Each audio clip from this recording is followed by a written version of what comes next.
Yes, guys, how you doing? Welcome back to Football Inc. Hope you're all happy and healthy, doing the things that you love with those you love to do them with. I'm here with Johnny H, 3232. Please, guys, it's Tuesday, it's 3 p.m. You know what you got to do before we get going on today's show? You have to smash the like button.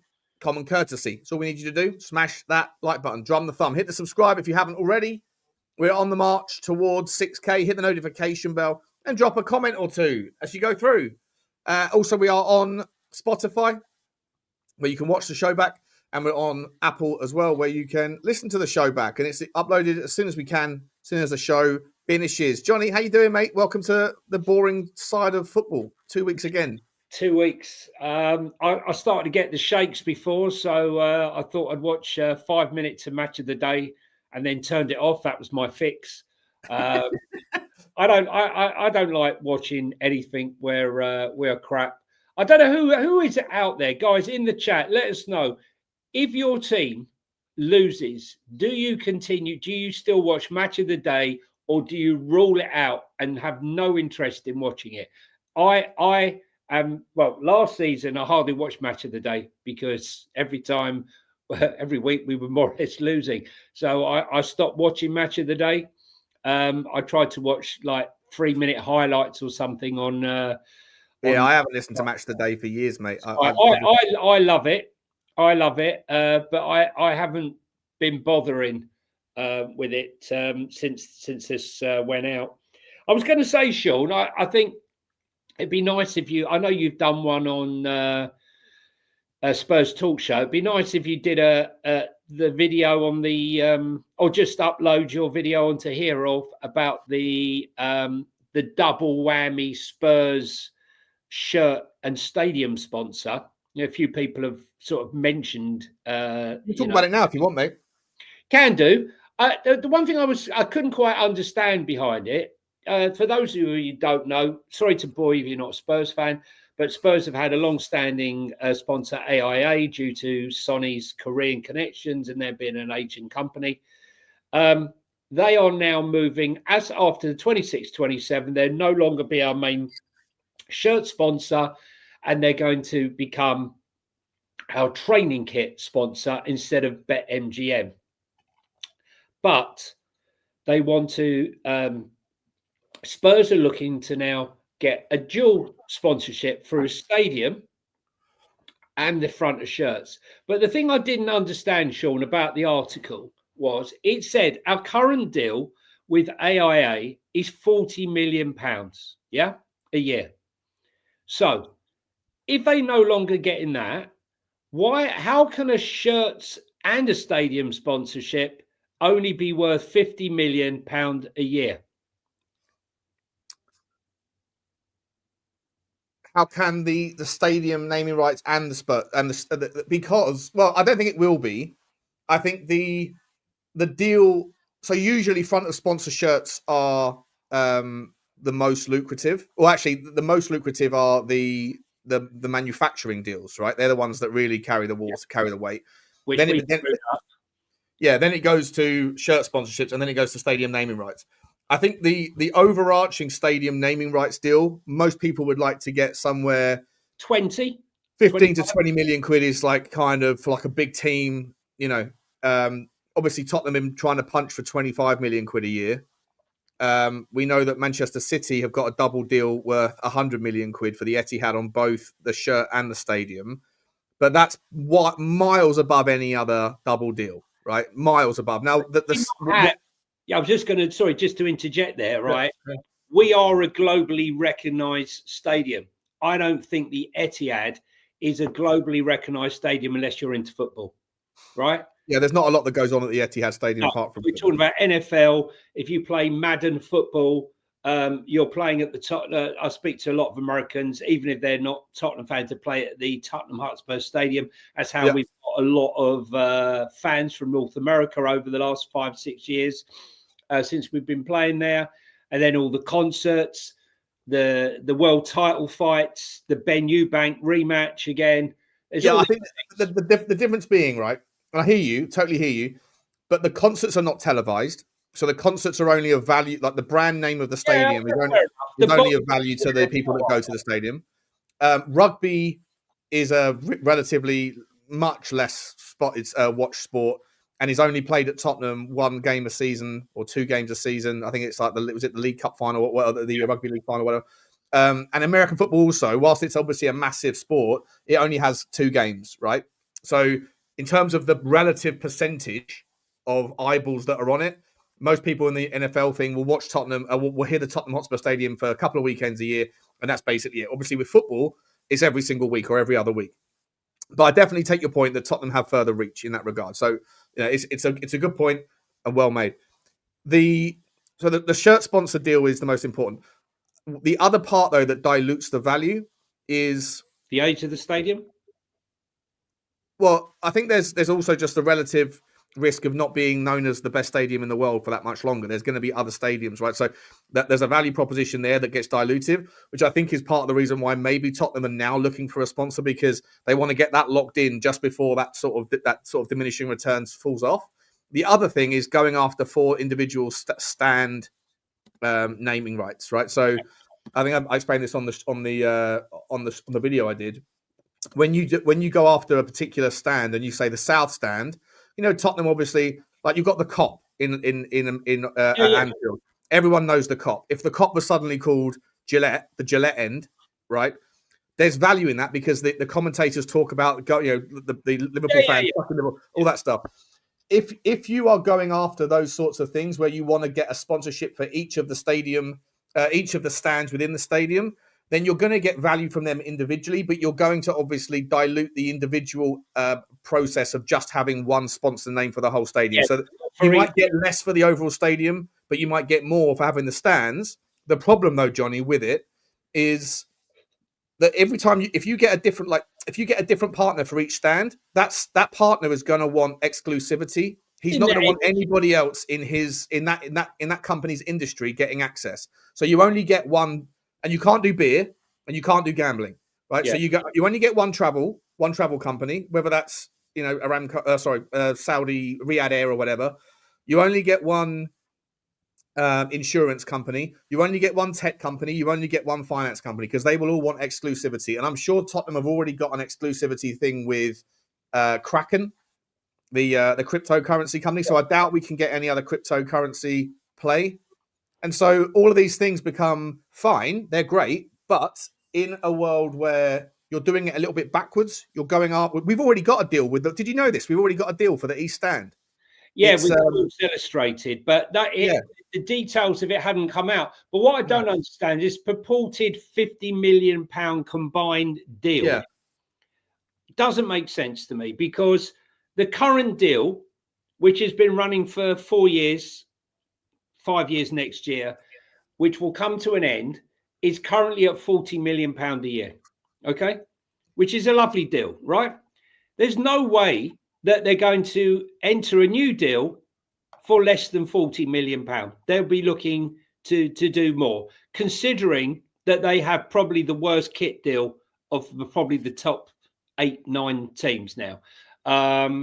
So say it's £50 million, right? I think you're right. I think on paper you're right. It could be more than that, but I don't know how much more than that. I don't think it'll be like 75 million quid. You don't. You see, I'm thinking to myself, 50 million for the things. I think it's got to be 65 to 70 million pound a year combined. I hear you. I hear you on the logic. I definitely hear you on the logic, but I would imagine that there'll be some sort of sweetener, right? Like, why would a company want to do both for the same price that they can do the individuals? They want like a 2 for the price, not a 2 for the price of one, but some sort of incentive to have one relationship. So I totally hear you on the logic. Yeah. And I think that you're right, that maybe if the deal for the shirts was 40 million, and I don't know if it was, but that's what he said in the article. Yeah. So I'll trust TBR on their research. But if it was, then yeah, you can make the argument that 60 million quid, 65 million quid is about reasonable. So you're getting something like an improvement on the shirt deal, and also 15 to 20 million quid on the stadiums. But like I say, I do think that there is some dilutive effect of having all 4 of those stands also sponsored by different companies. Yeah. And I think that it's also very odd that you'd go and do those things first. As I say, those commercial directors and consultants that I've read up and looked into, and it makes sense. you'd go and get the top of the umbrella done first, and then you'd go and get the smaller ones after that, because you might be ruling out partners. I mean, I don't know what industry you'd even put Sports Illustrated in. Are they media? I don't know what they are. They were media. I don't know if they had the money. I saw something flashing up. Listen, I'm sure we'll get more details of it as as things progress. I guess BetMGM will be leaving in 2 years. Maybe they only had a 3-year deal, and when they inquired, they had no further interest. I'm not sure. Betting companies certainly betting companies on front of shirt sponsors are not allowed. I don't think after next season. Yeah, I think you might be right, but they probably got one more year on that one. I think that having bought in some top people, Spurs. I mean, most Spurs fans, obviously and realistically, are only interested, like all clubs, whatever club you support, are only interested in the players they bring in or the manager they bring in, not the head of guy who ran Nike Sports for the last 5-6 years, or who's got a fantastic record of bringing in winning deals. Spurs have signed some real heavy hitters via Vinay over the last 5-6 months, right? From all departments. It's been got some big boys coming in, all the big boys are coming in. So the Nike deal that Daniel did was the worst deal ever. I mean, there are small clubs that are signing bigger deals than what we signed with Nike. 15 years. Nike saw an opportunity that Spurs were in trouble during COVID. Daniel panicked and bit on the hook of Nike's pathetic offer. Unusual from him, that one, wasn't it? Yeah, he panicked. He doesn't usually panic. He usually very, very patient and waits things out. But he messed up massively there. So he's. I mean, are we thinking the chat's saying, could we see an OnlyFans naming rights deal? No Spurs, it'll be OnlyFans. Yeah, only cans if I had it my way. Only cans. Yeah. I want to also just talk about the value of bringing players in, Johnny. Good start to the show, man. I know some people are bored out of their mind when listening to football finance and stuff, but it's something that we like to talk about. This applies to every club. Listen, guys, this applies to. I was quite surprised Everton jumped early with the naming rights for the Dickinson Stadium. I'm not so sure. They obviously were desperate to get the money in, Sean. I think theirs was a different scenario financially, which is probably why they jumped into that naming rights deal. Because why didn't they hang out for a bigger brand or a bigger name? Yeah, I just want to find out. Hill Dickinson is obviously a law firm. They are an international commercial law firm, and they do have offices in UK, mainland Europe, and Asia. It's an odd one. Like we always try and, let me get rid of this for a second. We always try and talk about the logic of what sort of partner would you want, right? It needs to be, generally speaking, it needs to be a global brand. It needs to be business to consumer so that it has some effect on the people that are going to the stadium or that watch it or see it or hear it, whatever, in the various environments that it will be spoken about. I don't know if a commercial law firm makes any sense, because of the 50,000 people that go to Everton every day or every week, how many of them are into that?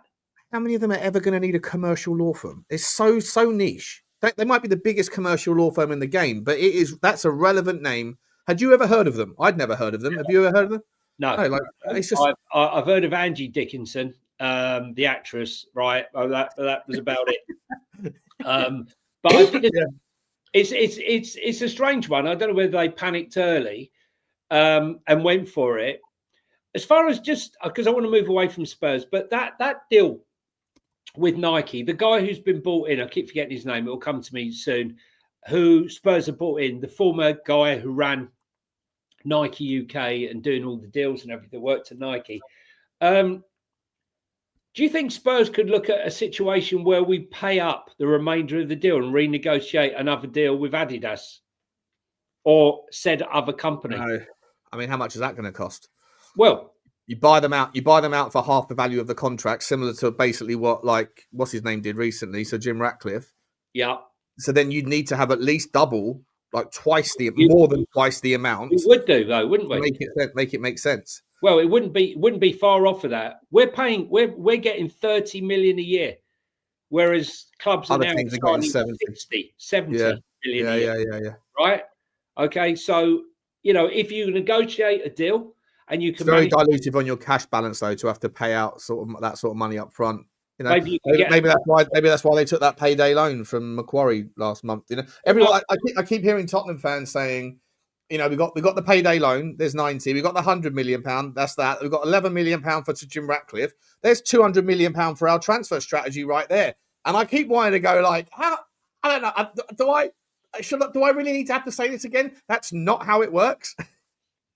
No. Like who knows what that money's for? Yeah. To sit there and assume that a £90 million payday loan taken out just after the window ends, but long time before the January window, like that's obviously not there for transfers. That's for cash flow, isn't it? Sean, you're talking about the same people that think that turnover is profit. Yeah. I'm making 150, 200 grand a year. No, mate. That's your turnover. And then you find out 6 months later they're out of business because they hadn't allowed for their VAT, their tax, and all the rest of that. Anyway, turnover's vanity, profit sanity, as the saying goes. And, we shall see. Should we move on to transfers? What are we looking before we do, I want to get your take on this. This came out, sporting directors among the top 10 for adding value. This is an article, I think we've seen it in the various WhatsApp groups. A number of current and former Premier League club sporting directors have featured in the top 10 of a study ranking the value they have added to their club squad for incoming transfers. Well, one doesn't surprise me. I thought he might be in the top 3, and he is, which is Dougie Bergistan is number 1. Number 2 is Dougie Freeman. Number 3, Ross Wilson and Phil Giles. Also ranked inside the... I'd like to know what is it basing on players identified versus sales value? Is that what it is? Well, for me, if you'd asked me, and on many shows, including this show and on any show stream that I've ever been on, I've always said, for me, Dougie Freeman is the best pound-for-pound director of football there is in the game. And I would have loved to have had him at Spurs. I thought he's definitely going to go to a big club. He was interviewed for the Man United job and they gave it to Jason Wilcox. I think that was a mistake, personally. Dougie Freeman's talent ID is right up there. Have a look at I know quite a lot of them. Yeah, he's got some of them here. Eberici Eze, Elise. I don't know why he's got Elise. That's terribly spelt. Eze, Elise, Mark Gahey, Munoz, Matessa. The thing is, though, right, is that is it based on the value of the player? Sorry? There's more players than that. Actually. I know there is. Yeah, he's just naming a few. But I'm trying to work out what this is. So it's basically saying the players that you've signed versus the player that they are worth now, or the value of the player you sold them for. Because, Gahey hasn't left Palace yet. So yeah, worth and sold. I mean, Adam Walton, I wanted Spurs to buy him from Blackburn. And people were saying it's too much, 25 million. Dougie Freeman did not hesitate. Straight in there, bang, slapped the money on the table. Not a problem. And he's been proved right. And Giles, look, Wissa, Watkins, and Bumo, Ivan Toney. There's more as well. Interestingly, there's no. Is it Ben Rama? Is it going to be more difficult for directors of football who are at the top clubs to appear on that list?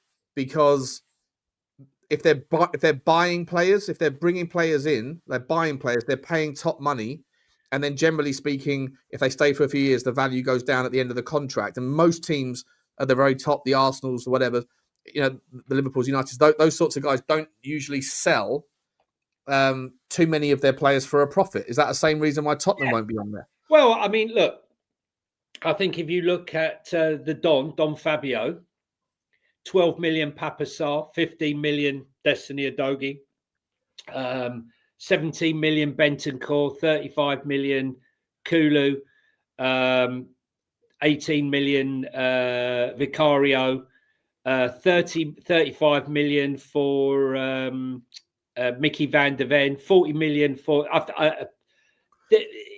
I think he stands quite good. Yes, he does have some failures, Brian Gill, and he has Richarlison. But on the whole, he's been very successful. Whereas Johan Lang, for me, apart from Bergvall, I think we've seemed to have paid well over the odds for players. I mean, we're going to get no money back on Brennan Johnson to make a profit. I can't see us getting any profit on Dominic Solanke. I don't know, but like time will tell. But yeah, he's not going to be in the top 10, the top 10 around Europe. No chance. No, mate. No top chance. 10 around Europe. I don't think he'd be lucky to make the top 10 in the UK, mate. No, he wouldn't. No, he wouldn't. 100%, he wouldn't. No, and that's been the problem, isn't it? We've had a series of we had a decent, going all the way back to people like Frank Arneson. He was very good, and the Kamoli. But then you compare them with like the Hitchens and the current guy. I think Bournemouth have done. I think Bournemouth's recruitment has been sensational the last 3 years. Who is the director of football at Bournemouth? I'm trying to remember now, but bearing in mind that they sold Spurs Solanke for 65 million and used that 65 million to buy Evan Nilsson, Thiago Pinto. Thiago Pinto. To buy Evan Nilsson, to buy Hoisin, to buy Kirkes, to buy Zabani, to buy, and they're selling players. And again, they sold huge amount of players, Quintera, Kirkes, Zabani, Hoisin, for like not far off of 200 million. And yet they still managed to bring in players that are, doing the business or doing well, so to speak. So, yeah, just quickly, I think the reason why Manchester City are on there is because of their unbelievable youth approach. They brought in so many players that some of them never even kicked the ball for Manchester City, but they bring them in at 17, loan them out, and then sell them with a sell-on fee or a percentage of ownership, whatever. Yeah. Look, that's probably why they're on there more so than their ability to sell players at the peak. Spurs fucked up big time because we had this thing. You don't want to give them too much money too young, mate. It's very honourable. But hello, we're in the real world now, right? Yeah. Very honourable. Yeah. But so nice of you to consider our young players, future ambitions. You want to have the value of pay the money, bro. Great, fantastic. But here's the reality: mum and dad sacrificing every single week, driving up and down, sacrificing their businesses and their jobs and their relationships in the hope that one day their son will make it, and then he gets to the contract age, and you're offering him 2 bob.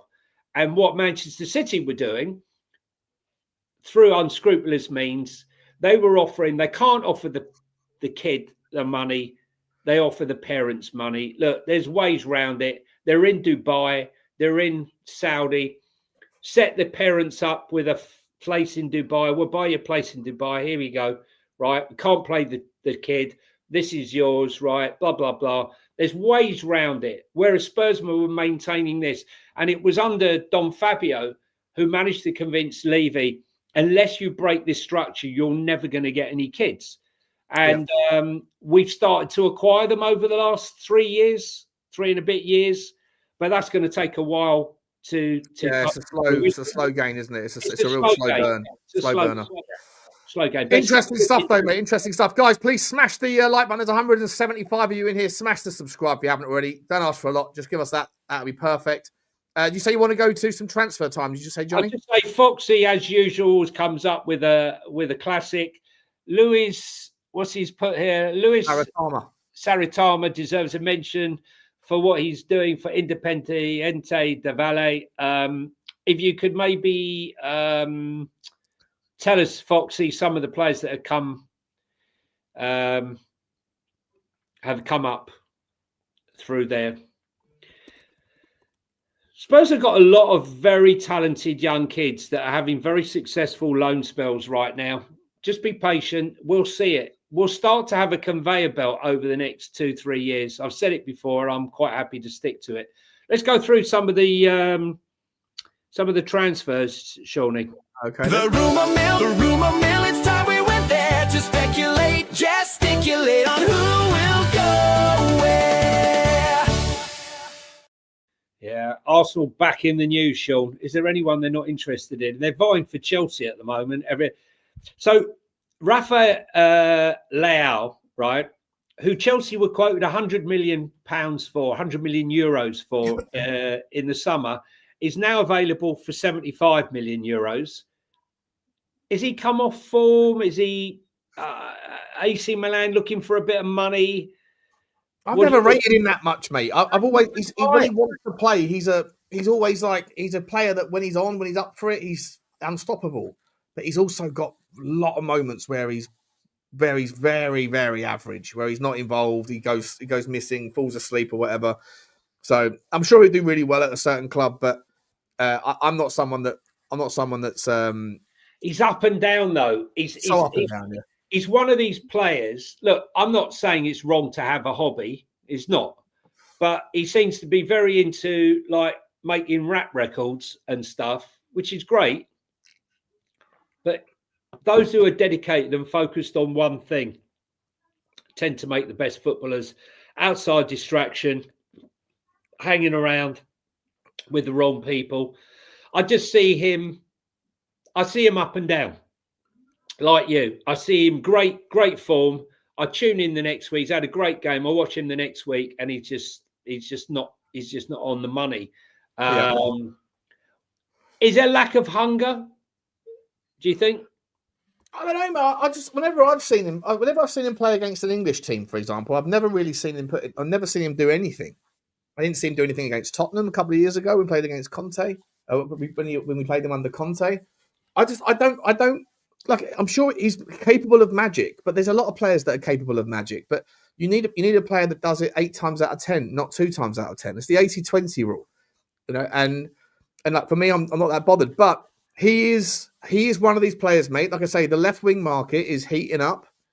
You got 4 or 5 teams, or I reckon you generally have probably 3 teams in the Premier League of the top ilk that genuinely need a left winger that will come in and start. And then you have 2 or 3 teams beneath them that either just need a little bit of depth or that are just doing the typical Chelsea thing where they just want to gobble up every player they possibly can and then worry about the rest later, control the market. Like they're playing Monopoly where they're just buying up everything, And I think that the left wing market is going to be fascinating this January because, some of the big talents, they might not want to leave their teams, but their clubs need money. Well, that's one. So Leao one, right? And die. I mean, Everton. Let's not forget, Everton have just they were in trouble. They were at risk of administration a year ago, under Mashiri and the disaster. MCP Capital loaning them 100 million quid. That was unsure whether that was going to get paid back or what. How's it suddenly? Well, the Freaking Group have come in and made them stable with certain like debt portions and components to the loan, but they have got a big debt. So, and Everton are always on the cusp of that PSR and FFP thing. So, exactly. At 70 million quid, can Everton really turn it leaked, Sean? Do you think that sort of information's leaked into the wider thing to exploit such a thing? I mean, look. No, I just think everyone would know that Everton were in a financial mess a couple of years ago, and those things don't just change. It's not just suddenly it's irrelevant. They might be on a stable footing now. And I said at the time, the Freaking Group are brilliant owners. They're really, really classy with the way they go about themselves. But they got a lot of money. There's a lot of money that Everton have wasted, and their rebuild and the commitment to the stadium. I mean, they struggled in the summer. They wanted to do more than they could, and I don't know. And Die for me. Like, I think he might be someone that's sellable. And 70 million quid, mate, is a lot of money for a player that hasn't really done. Like, he's very good. He hasn't done it for me, though, Sean. He's not spectacular. Mate, look, the guy played for Boreham Wood. That's all I'm going to tell you, right? Okay. Did you ever see him? There?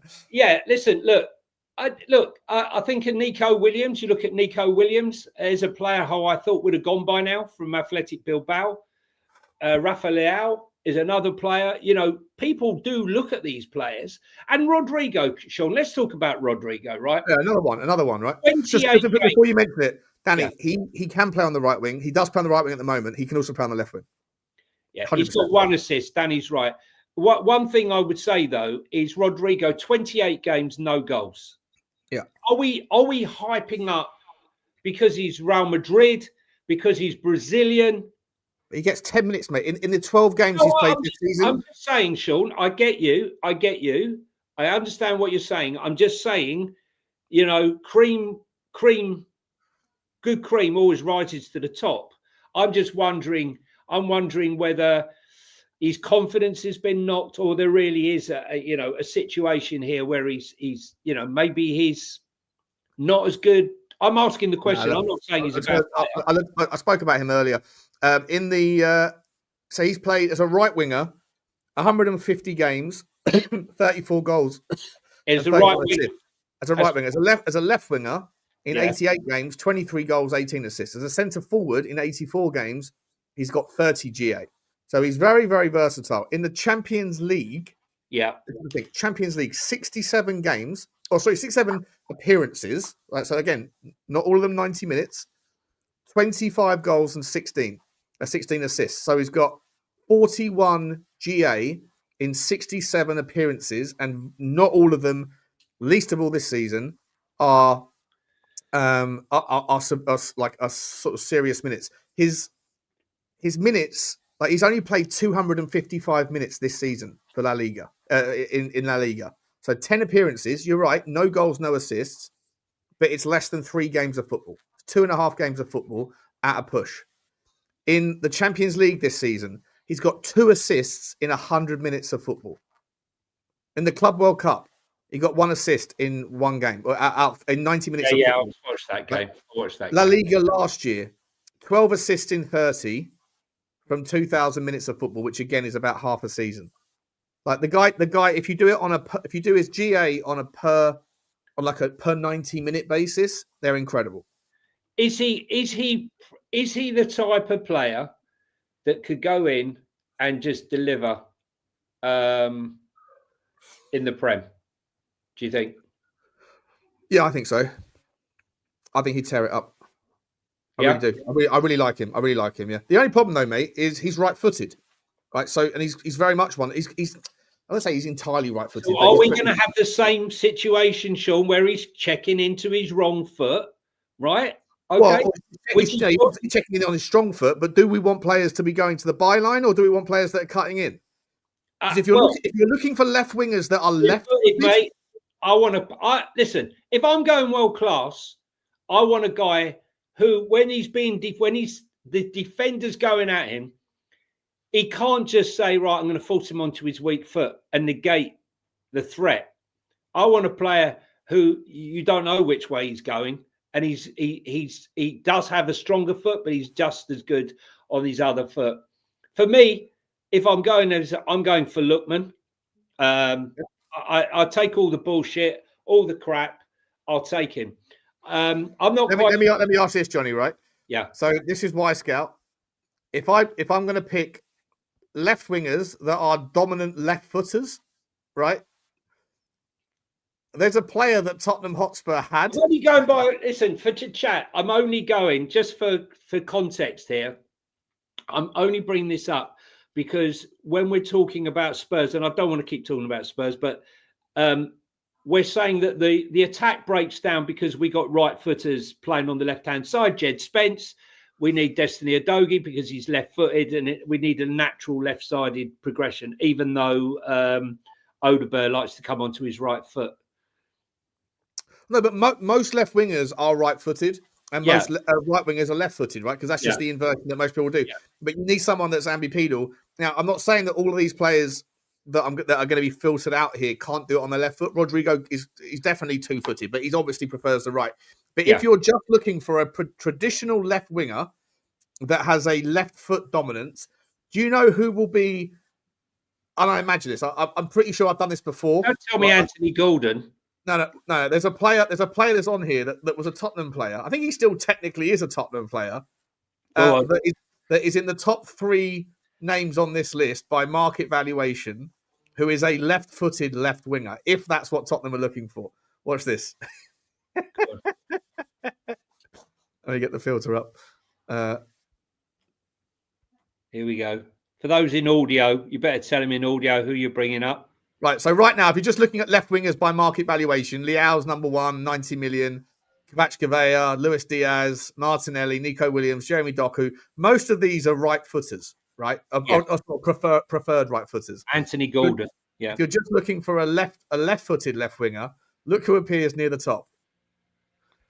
Brian Hill. Can you imagine if he goes on? Can you imagine if he goes on to have a great career and all the people that slaughtered the Don for bringing him in? But just look at this though, right?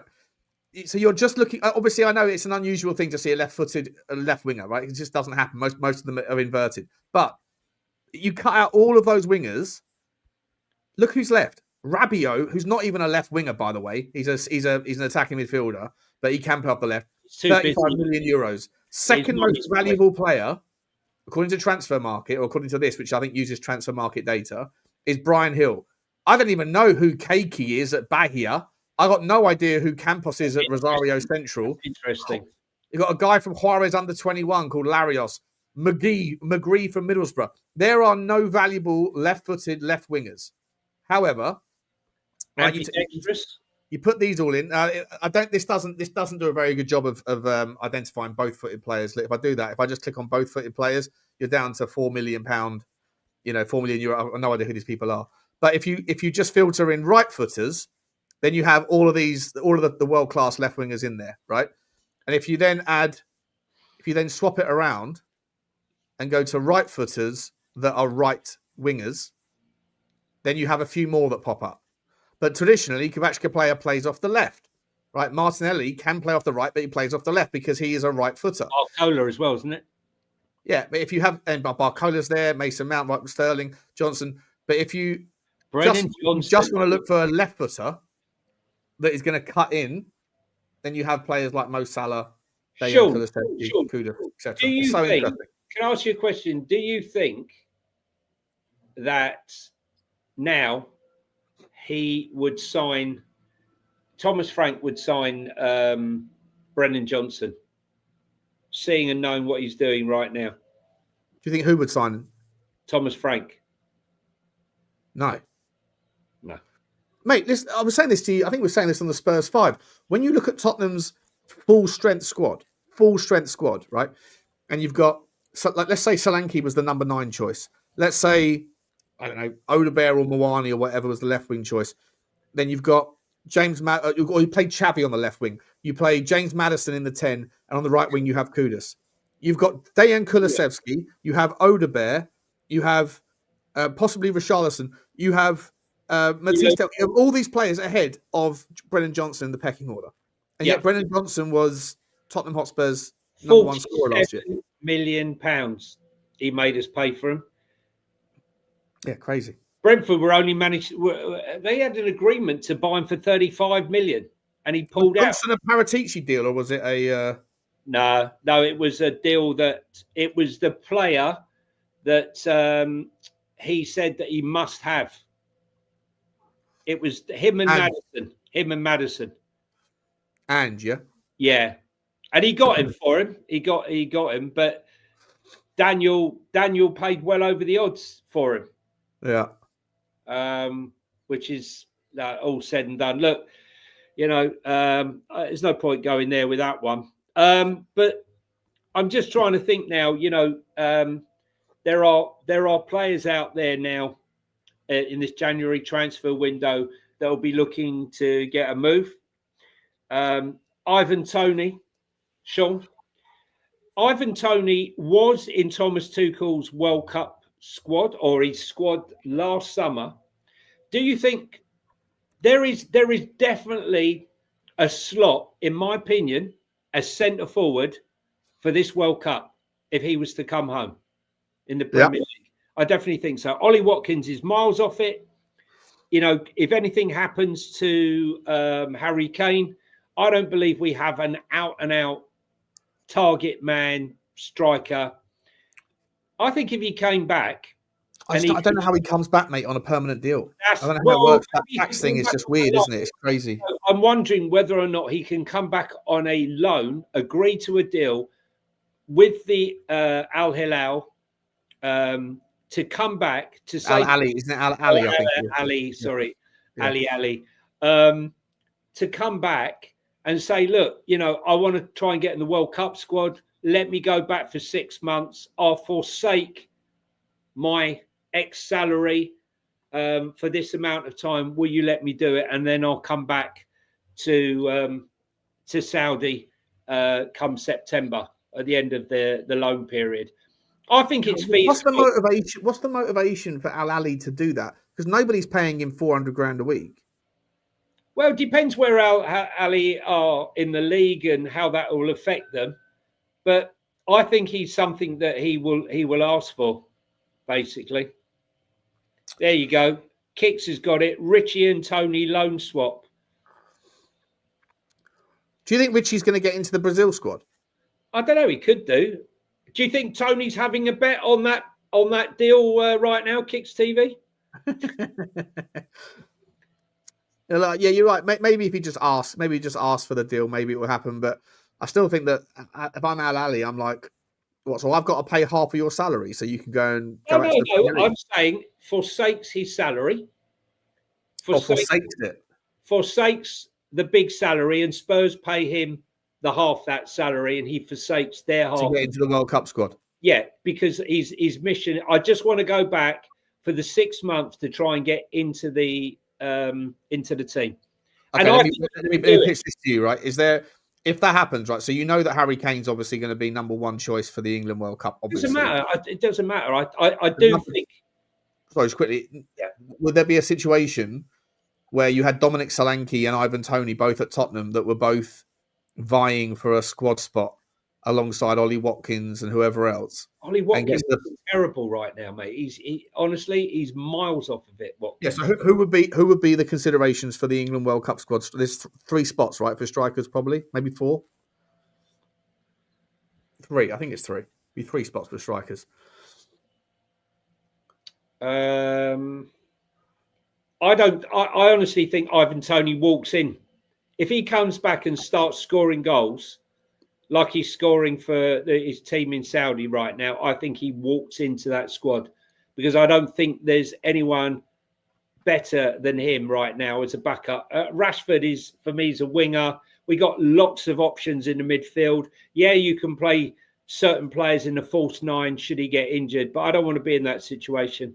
I want to be, with the wingers we've got, we can attack the box and we need someone in there to head the ball. And, Harry Kane, don't know how he's going to end up the season. For me, I would take him. I would take him, but we shall see. When was a lot? I'm trying to think. Was Ivan Toney? He was in the squad for him last summer, I think. It was recalled in May. Yeah. Yeah. So he hasn't been a part of the squad for the last 3. Since he left. Yeah, since he left. So yeah, it's just a thought. It's just a thought. I mean, I just think he walks into the squad. I was watching Ollie Watkins the other day. They scored 4 goals, and he still didn't get one. Yeah, I think he's got 1 goal this season. Ollie Watkins. Yeah, Watkins, Jarrod Bowen. Anthony Gordon. Is he a striker, Sean? Yeah, you're probably right, mate. You're probably right. Solanke, Watkins, Toney. Like, there's not a lot between them, is there? In terms of, like, if one of them really puts their head above the parapet and comes back and does some things. Kane to Watkins. Sorry, it's we've got an abundance of talent, but right now, I mean, where are we going to go? We're going to go Liam Delap. Is that where we're going? As a striker? No. Yeah, there you go. There you go. I don't think I hear you, Marshall. I don't think he's ready yet for the international stage. Hopefully he'll prove me wrong over the next few months. But for me, Ivan Toney's got the presence, got the aggression, has played for England before. And I think he's the one. Should he come back? If he stays in Saudi, I can't see him getting into the squad because, as you say, yeah, I agree. The levels are just, not up there. But he can build up his fitness levels and build up to the pace of the Premier League. over the time. And let's be honest, 6 months in the Prem, he'll be quite fresh by the time he gets to the summer. Only be 6 months. How about this for a story, mate? Several Premier League clubs are keeping an eye on Miles Lewis-Skelly situation at Arsenal. Yeah. With the youngsters limited to just 7 substitute appearances in the Premier League this season, Arsenal are under no financial pressure to sell, despite their ridiculous amount of outlay. But any potential transfer would count as pure profit under PSR rules, given that Lewis-Skelly is a product of their academy. They just keep doing it, Sean. Quite interesting. They It's keep quite an doing interesting it. one. They could sell it. Where would he go? Where would I don't know. Lewis-Skelly? Look how many players that Chelsea, that Arsenal so-called didn't make it. Your Reece Nelsons, there's so many of them. If you just go through the Nketiah, the Everton boy, my brain's gone this morning. There's quite a few players that have gone. 30 million here, 25 million there. I think when I added it up, it was well over £100. Balaguer. 100 million, you mean? Pardon? 100 million. Oh, well over 100 million it is. Yeah. It's well over 100 million. And these are players that have played for Arsenal, but not gone on to have a prolific career. You know, they could easily sell him for 35 million plus a part of the sell-on. Easy. Skelly. Yeah. Easily. Yeah, but where would he go to? Well, he's not going to go to Spurs, is he? But he could easily go to a Villa, or he could go to, a club like that. Newcastle. Play like Brentford. They've got Rico Henry. He's injury prone as hell, isn't he? I don't know. Is Lewis-Skelly a left back or is he a DM? What is he? He's a bit of everything, isn't he? Yeah, I mean, I just need to look up now. 1 second, because it's driving me mad now. Let's have a look here. Departures. Okay, so let's look at the departures. Smith Rowe, 31 million. Nketiah, 30 million. Ramsdale, 24 million. Iwobi. Alex Iwobi. Balogun, 30 million. Xhaka, 16 million. Was Danny Welbeck an Arsenal boy? Yeah.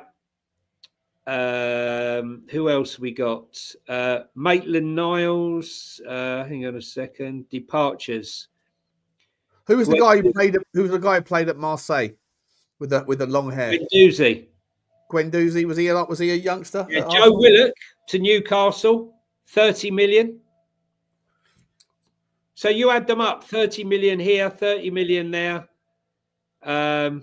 Emilio Martinez, 18 million. They've done well. I mean, and if you look at their academy players, they're still selling them for 25, 30 million pounds. It's pure profit, PSR and FFP, and they've still got a whole conveyor belt coming through right now. So it's only going to improve for them.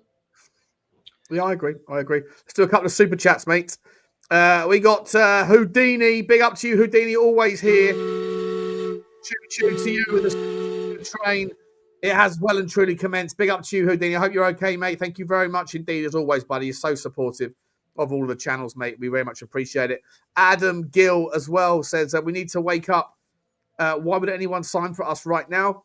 All our fans do is boo the players and manager and slag them off online. Toxic club. Who are you talking about? Is that a Tottenham? Must be a Tottenham fan, Adam Gill. Yeah, and that's fair enough. That's fair. I mean, that is very fair. That is very fair. I mean, the booing at half. It is a good point. Yeah. If they were to ask a Tottenham player, what's it like at Tottenham? Yeah, the fans are a bit prickish. a bit booing at half time, booing at substitutions, booing at the end of the game. Yeah. You know, booing at the appointment, booing at the manager. Yeah. It's like a pantomime, isn't it? Yeah, tell me something. Sean, do you think Gary Neville has a point here on Florian Wirtz? I mean, I think Gary Neville's a bit of a dick, but Just before you bring it up, sorry, James, 1 second. I've got one more super sticker for us. Sorry, James, big up to you, my man. Thank you so much. Choo to you, buddy. Really appreciate the super sticker as well. Very coolly, buddy. And appreciate you, Adam. Appreciate you, Houdini. Appreciate you all, guys. Sorry, Johnny, where were you? Thank you very much, guys, for your support. Much appreciated. Gary Neville on Florian Wirtz. We've been tiptoeing around him for months, around the fact that he's young. He's coming to a new country. But let's be serious. He's £120 million. You're going to have to stand up sooner or later. He's obviously got something. He's a really good player. He's technically fantastic. But he's being mauled out there. And today, against Mateus Nunes, who was a midfielder, attacking midfielder, who's now playing at right back, and by others, he's being chucked around the pitch like a rag doll. And he didn't deliver on the quality side of things as well. So his performance is a real worry. Do you think players like Florian Wirtz and Xavi Simons, due to their size and due to coming through and their struggles right now, is this just getting to grips with the Premier League, or is what it is, Johnny? I thought that was it. I thought it was an acclimation process with Xavi Simons. I also think that it's part of the style. It doesn't suit the way we're being asked to play. Doesn't really support him. The players around him, the injuries, the lack of talent around, it makes it all difficult. With Florian Wirtz, I hadn't watched that as closely as I've seen Xavi Simons. But weirdly enough, when you sent me that that thing earlier on the WhatsApp where you're reading out, I went onto Instagram to look up what's latest in the Danny Boy 83 saga, and I was flipping through, and there was something came up in my feed, which was someone that's gone about, obviously a Liverpool fan, showing all of the brilliant positions that Florian Wirtz had gotten into in this season, and it was 20 different examples where the other players around him didn't pass to him for open goals, and none of their decisions ended up as goals. So they took shots, or they passed the ball, or they hit it out into touch, or whatever else. When like the way it was paused was like he was there. He was like, "I'm open, pass me the ball," and there was loads of apologies to him. So on the one hand, if you're just looking at the stats, if you're just looking at the data, if you're not dialed in 100%, like I'm not, then you just read the zeitgeist and you say, he hasn't made it yet. Will he make it? Is he lightweight? Whatever. The questions are there. But actually, when you see that evidence, you go, maybe it's a little bit of that, but it's also a little bit of Liverpool players not being selfless enough, and all of them trying to figure out their own issues. And a lot of those, by the way, a lot of those examples that were shown in that clip were Mo Salah being unnecessarily selfish and greedy, and never punishing his never taking the right option. So. I don't know. I think there's a little bit of column A, a little bit of column B. Both things are true, Sean, because I think Florian Wirtz is a very talented footballer. Technically, on the ball, he's absolutely superb. But there's, I don't know. Look, Luka Modric struggled when he first came to the Premier League, But in this day and age, when you're any player, if you cost 20 million, fans expect a certain level of performance. But when you're paying 50 million, 80 million, or in his case, 120. That's the thing, mate. It's a results business, isn't it? Yeah, the spotlight's on him. But I just, I think. So I'll go on to the next part of this. Is Mohamed Salah's time up at Liverpool? Should it be time now in January for Liverpool to cut their ties? Is his weight not in January? They won't cut it in January. But is it a noose round their necks now? Mohamed Salah, he got that new contract that he craved for, and since he got that new contract, he does not seem to be the same player. I don't know if it's a mentality, or he can rest easy now that he's got his money. And what's the worst that can happen? If he leaves Liverpool, he goes to Saudi Arabia with a reported contract on offer of a minimum basic £150 million a year. If he goes where? To Saudi? Yeah, £150 million a year they're offering him. £3 million a week. £150 million. Because that's how much he'd be worth. Oh, of course he would. Be worth it. Yeah, it'd be insane. How much was Ronaldo getting at his best contract? He was was on. He's become a billionaire, you know. Twice over, probably.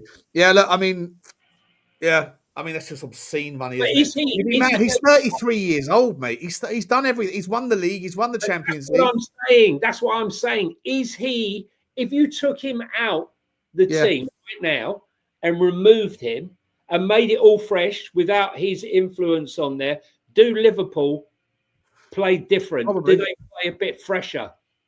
Probably. But do they have a right winger that can sit in there and that can fill that void? Semenya? Oh yeah, so they haven't got it yet, right? But this is the thing: how much would you sell Salah for? 60? Well, 70? I think he could go with a new contract. They could probably still get £80 million for him, I reckon. And at 33, 34 years old, mate. Yeah, you know, it's time, isn't it? Just the marquee signing, what that would do to the Saudi Pro League to have. Yeah, and then they can go straight to Liverpool. Straight to Bournemouth. Go and get Semenyo if that's the guy they want, or go and get a Keenan Yildiz or whoever. I mean, Yildiz is a left winger.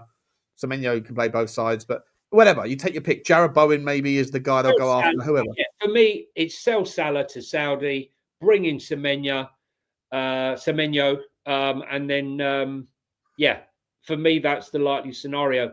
I'm looking at him and that game on the weekend there, and I didn't recognise the Mo Salah that when he gets hold of the ball, everyone quakes. You know, he's still got it in him, though, isn't he? He's still got the unbelievable touch. But I think he, like everybody, mate. I think there's confidence. I think his confidence was dented a little bit. I also think that when your team is, so lopsided a little bit right now, you can't really afford, if you've got players like, I know it's not as bad now as it was a few weeks ago, but if you have people like Szoboszlai playing a DM or a right back role who are not that way inclined at all, and then you also have a Salah that is doing what he does, same as Haaland, where they're just not involved in the game. They're not expected to contribute defensively. Give me the ball. I'll figure it out. I'll make it all. Like Haaland pays for himself all day long, right? But Salah, in a world where Liverpool had to misshape their team and it was all skewed and out of sync, out of balance, you don't really have the luxury of like Salah. If he's not at 100%, you can't really have, because when you don't have the ball, it's like playing with 10 men. Well, this is what I'm saying. He doesn't track back. He doesn't.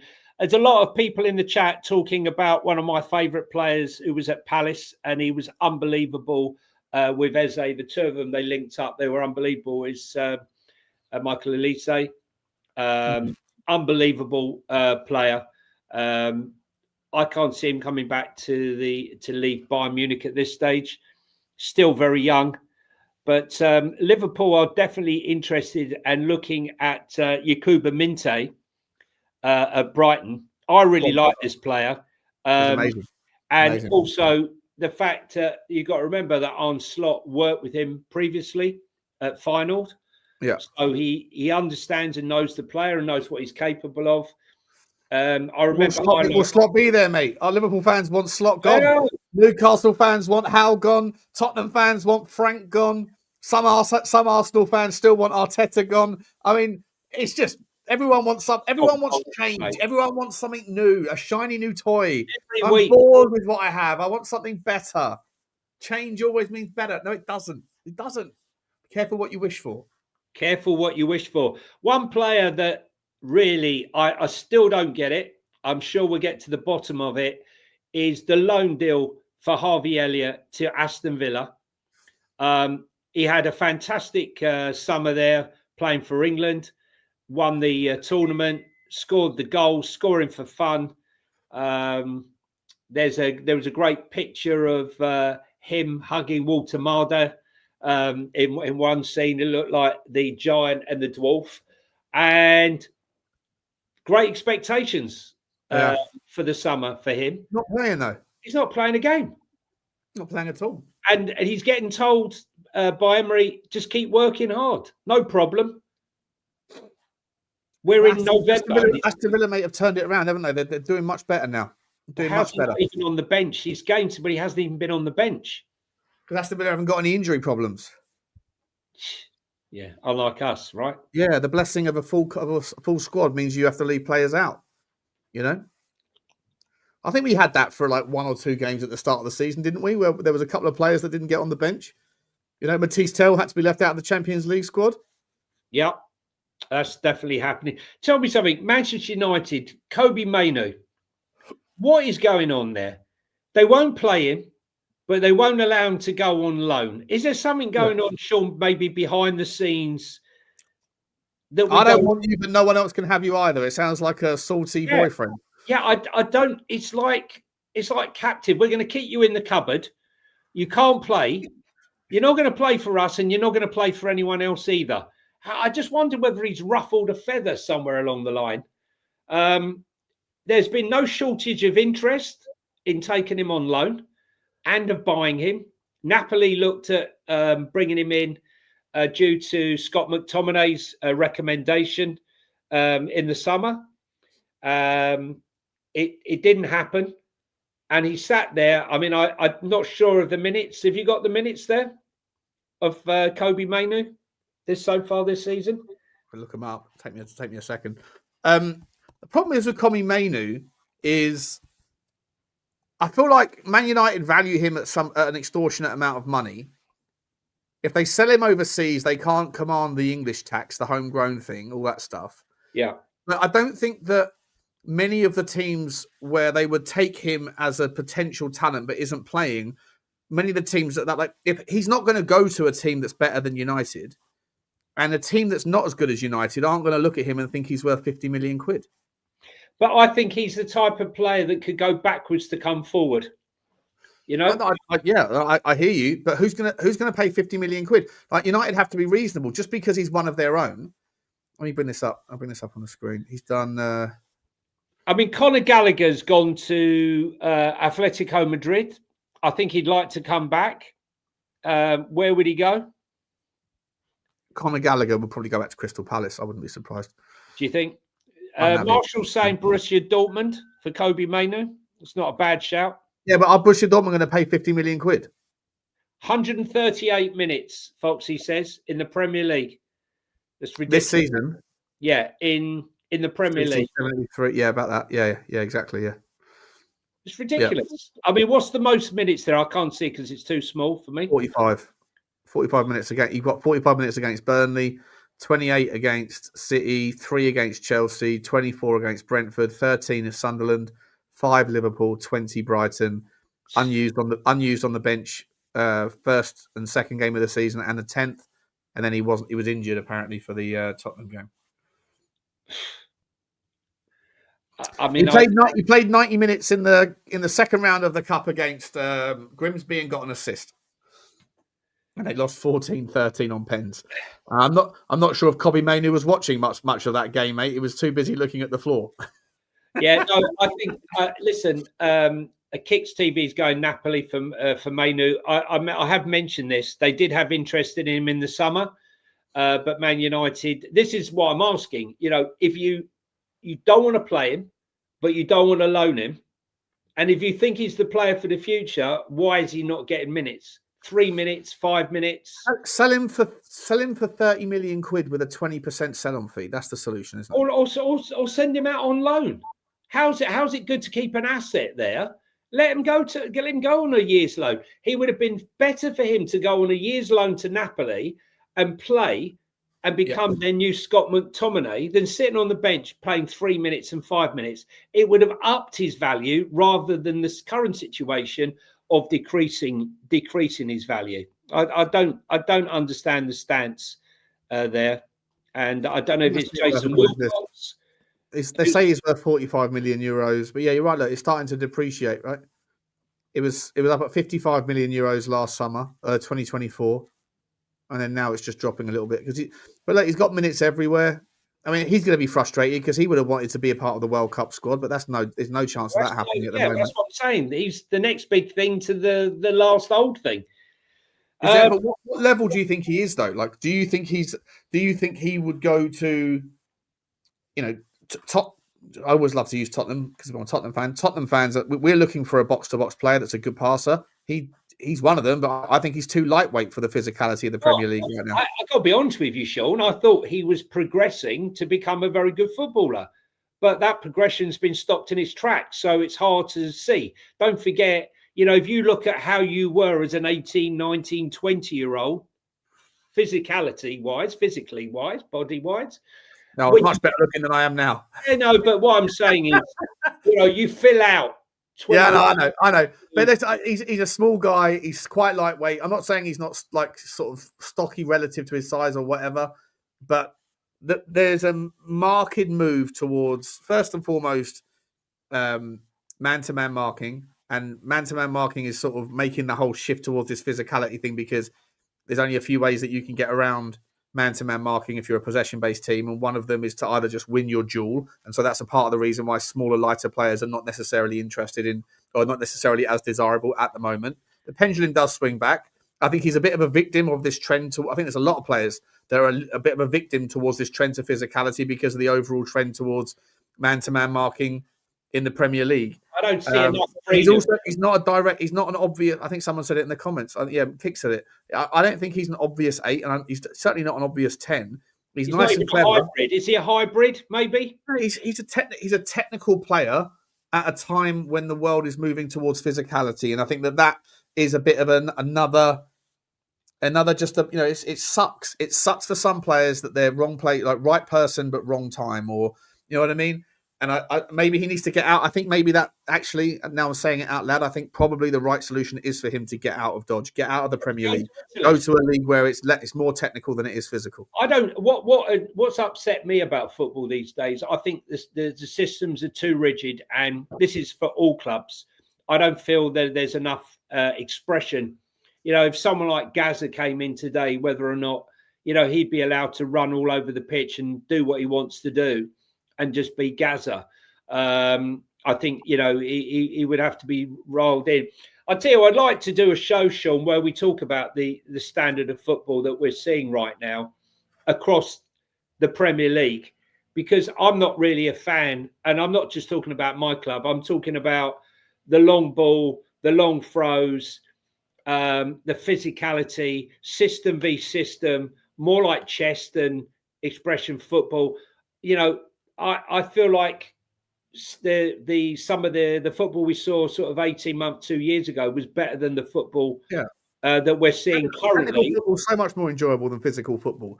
But unfortunately, the trend has gone, because all teams now, like I think I've said this a few times, like the ability for defensive teams to figure out the low block has improved at a faster pace than the ability for teams who have possession to counteract it. And so that's led to this possession-based, this man-to-man marking, like team-based man-to-man marking, of which 14 of the 20 teams basically employ.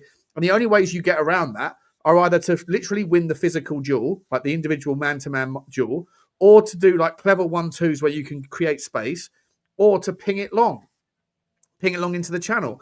And those three things all land in a situation where there's a higher demand for people that are faster, bigger, and stronger, and there's less demand for people that are smaller, that are technical. But that's not the same on the continent. The continent hasn't gone in that direction. No, they haven't. A lot of players that are stuck in the Premier League that are struggling right now because it's men against boys in a world where the pendulum has swung all the way over here. It won't last long. In a couple of years' time, or maybe hopefully quicker than that. I'm not enjoying it, Sean. I'm not enjoying it. I think it sucks. I think it really does suck. I feel like, when Arne Slot was bemoaning the fact that when he played Man United, they played 75 long balls, that made me start looking at other teams and what was going on. And we're seeing more and more of that. And if you're a creative midfielder, what chance is there for you to get on the ball if you're having 75 long balls being played all the time? Low block, long ball, long throw. I feel like we're going back to the days of Wimbledon and you're right, 100%. It is like, but these things don't last long, mate. Like the game is always evolving, and it's cyclical. We're currently going through the fashion equivalent of flares. No one really likes it, but everyone seems to think it's popular right now. Hopefully, it won't last long before we go back to skinny jeans. Listen, I don't know. AJ's, I'm with you, AJ Healy, in the chat.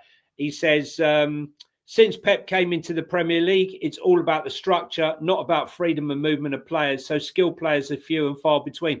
I tend to agree with that. The ability to just express yourself and, play. Where's that? Sorry, who said that? AJ Healy, 410. 410. 410. There you go. There you go. Yeah, a lot of people are blaming Arteta for the movement towards this physicality thing. I don't think he is. I think he's just the most. I think Arsenal are the most pronounced team that are obviously benefiting from it. But like I say, I think it didn't start with him. I think it's just a natural race. I think Aston Villa and Newcastle probably were the team that was starting to go in that direction before anybody else. But it's a common theme across the board now. But it won't last. It won't last because as soon as everybody goes in that direction, some clever little bastard will figure out what's the solution to people that are bigger, faster, and stronger. And then it will move away, and then those guys will have an immediate benefit and will outperform. And then people start going, "Oh, that's the solution." Okay, and then it's always moving. It's just a boring part of football, right? It's a boring time to be a question, Sean.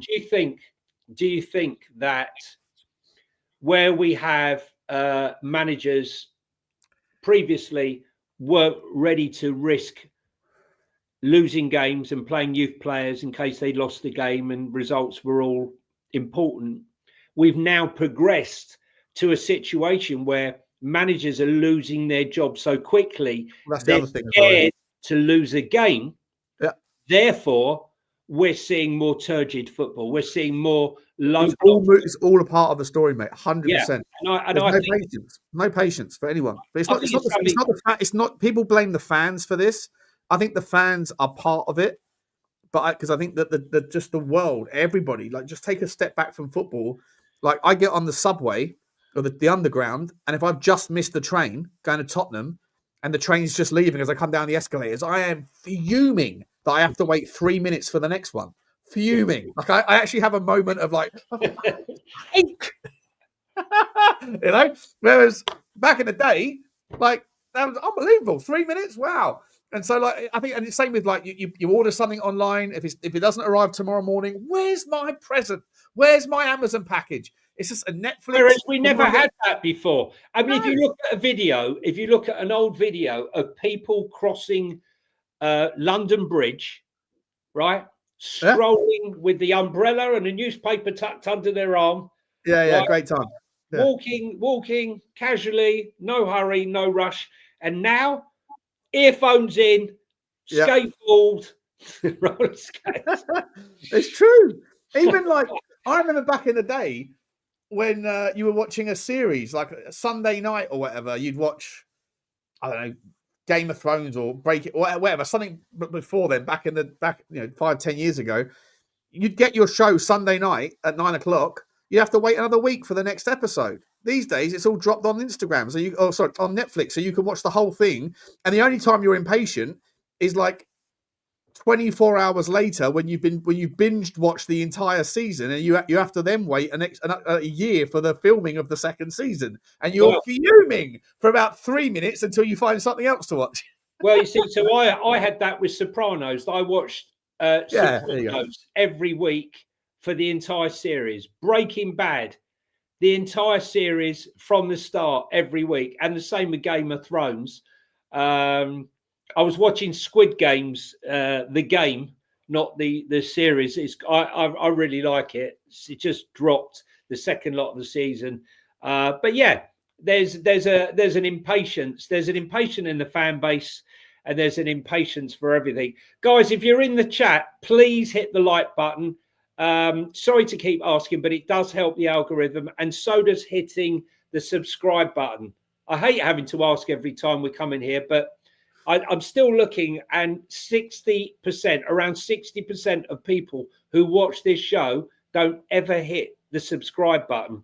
So please hit the sub button. Doesn't cost you any money, but it means if we go live, you'll find us, and it will tell you when we're on, and you'll be able to find us, watch the show back in case you miss it, because we go at different times. So really appreciate that. And if you're listening on audio, guys, please hit the follow.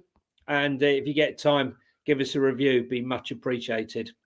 Yeah.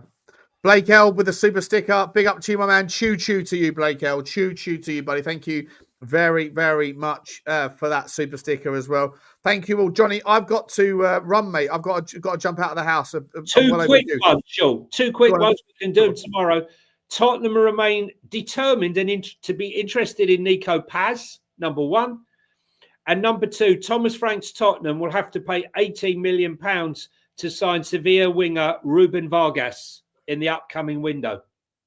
You a fan of Vargas? Not really for the Premier League. Basically, on some of the things we've spoken about, but yeah. I did a Y scout on him before.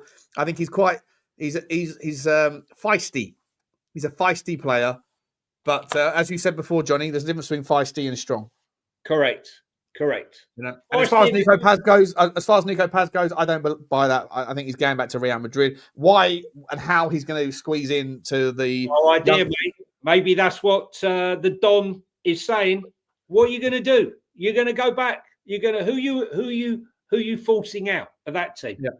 You'll be sat on the bench. Come to us, play, make your name, become a star, then go to Real Madrid. Not really up to him though. No, not really up to him. So basically, an in-depth, like Real Madrid have basically got him round, like got him by the short and curlies, you know, 100%, on that one. Guys, I have to go. Johnny is going to be back tomorrow with me. Oh no, wait, you're not. You're flying tomorrow. I'm flying off tomorrow, but I still might be able to do a show. I'll let you know when I'm landing. Okay. And, what's the time difference? I think I'm about level. My flight's about 7:15, so I should be there. I should be there for about 1 o'clock. So let's wait and see what time I get in. But I will definitely try and do a show tomorrow. 100%. Okay. All right, guys. Appreciate everyone. Thanks, everybody. Goodbye from me. It's goodbye from him. Bye. Bye. Safe journey, Johnny. Cheers, buddy. Bye to